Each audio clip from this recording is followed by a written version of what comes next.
వలయంలో కొట్టుమిట్టాడుతున్న వాళ్ళు, లక్షల్లో అప్పులున్న వాళ్ళు, లేదా తరచూ అప్పులవుతున్న వాళ్ళు ఎవరైనా సరే అమావాస్య రోజు నల్ల ఆవాలకు సంబంధించిన ఒక శక్తివంతమైన పరిహారం పాటిస్తే క్రమక్రమంగా మీ అప్పులన్నీ తీరిపోతాయని రహస్య తాంత్రిక పరిహార శాస్త్రంలో చెప్పడం జరిగింది.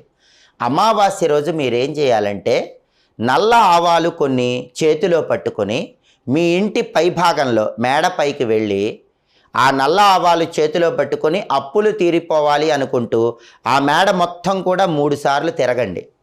ఒకవేళ మేడ లేని వాళ్ళు ఎవరైనా ఉన్నట్లయితే అమావాస్య రోజు రాత్రిపూట 3 రోడ్ల కూడలి దగ్గరకు కానీ 4 రోడ్ల కూడలి దగ్గరకు కానీ వెళ్ళండి.